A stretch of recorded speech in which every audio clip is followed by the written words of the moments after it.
Gameranx presents the top 10 worst plagues in gaming history. In this video, we take a look back at the 10 deadliest plagues that have ravaged virtual lands. And it's really fitting that we're recording this video today because I don't feel good at all. Anyway, let's get on with number 10. The Plague of Undeath from Warcraft 3 and World of Warcraft was pretty nasty. The evil Lich King was able to disperse the plague within the very heart of the kingdom of Lord Baerdon, spreading it via infected grain to the populace, and it was really nasty because victims afflicted by the plague would die within 3 days, returning to life as mindless undead. Hooray! Under the control of the wonderful Lich King. An event for World of Warcraft revolving around the Plague of Undeath was created by the game's developers to promote the impending release of Wrath of the Lich King. Yeah, so basically Blizzard created a virtual death to kill digital citizens just to promote an expansion pack. Real nice. Number 9.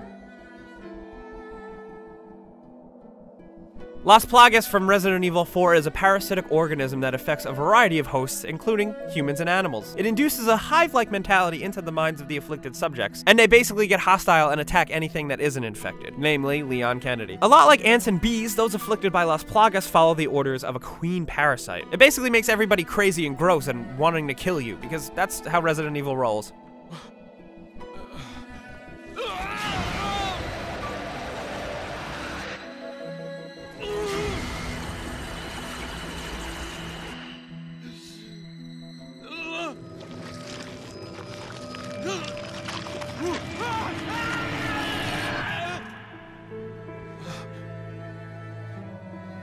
Number 8.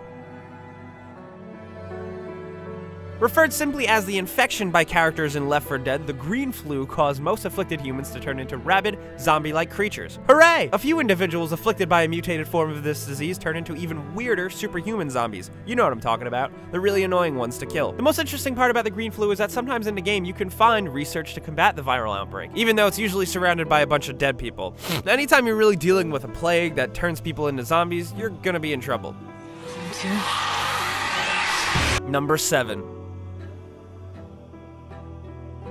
Destroying almost half of the population of the city of Dunwall in Dishonored, the rat plague originated from the mysterious content of Pandesia. Victims of the plague, which is spread by rats in a classic plague-spreading fashion, can apply a cure to themselves with Sokolov's health elixir, which unfortunately was researched and created way too late. Once a subject exhibits the symptoms of bleeding from the nose or eyes, the disease becomes uncurable. These individuals are called Weepers, and those who have played Dishonored know they're really annoying and scary. Number 6. The Blight from Dragon Age is a disease spread by the Darkspawn, aka evil creatures from the underworld. The disease corrupts living organisms, usually people, by corrupting their blood and eventually causing them to go insane. The longer an affected person stays alive, the more the disease manifests in symptoms like hair loss, aggressive behavior, and numerous deformities. It's really nasty and terrible. Number 5.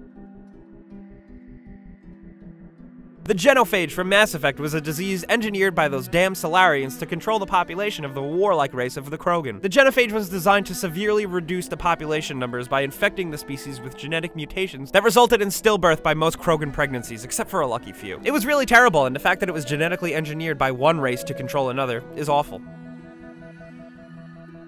Number 4. The Grey Death from Deus Ex was manufactured using nanotechnology by an organization known as Majestic 12. This was a hybrid cyber-organic disease of biological and mechanical structure, and the virus is based on the lethal effects of implementing nanotechnology to an unmodified human body that rejects the mechanical elements of this virus. So basically, in English, it forces your body to harshly reject nanotechnology. Its creation was devised to rid the already overpopulated world of its poorer inhabitants, and provide a vaccine in limited quantities to only those who could pay for it. Real nice. Number 3. The Tvirus from the original Resident Evil is one of the most well-known and popular examples of a fictional disease. The disease has an epic origin, but throughout the 1960s, dispensers conducted a number of ruthless experiments on human test subjects with this virus, with its grandiose vision of using its potential to create a race of superior human beings. However, the strain proved to be incredibly shitty and basically turned everybody into zombies. Great job. After Resident Evil 1, the Tvirus became the main focal point of the disasters around Resident Evil 2 and 3. Number 2.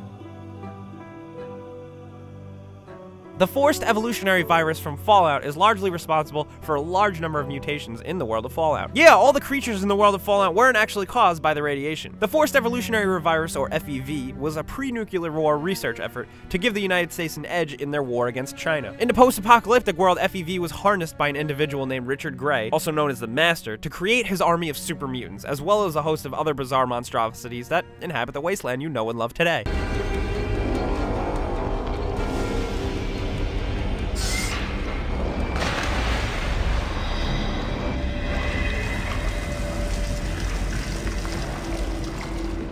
Number 1.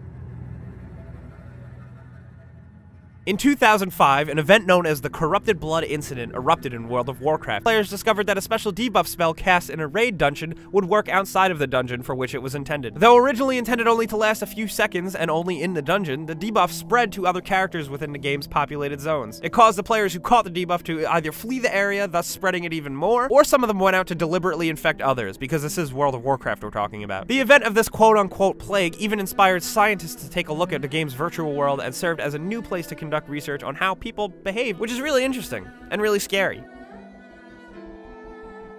So those were the top 10 worst plagues in gaming history. Unfortunately, a lot of people die in video games, and a lot of times it's because of viruses, diseases, zombie mutations, you name it. So I guess if you want, in the comments, let us know what your favorite gaming virus or plague is. If you really enjoy that, let us know down below. And of course, giving us a like helps us out, and subscribing is even better. You can visit gameranx.com for more gaming news and reviews, and as always, thanks for watching, and we'll see you next time.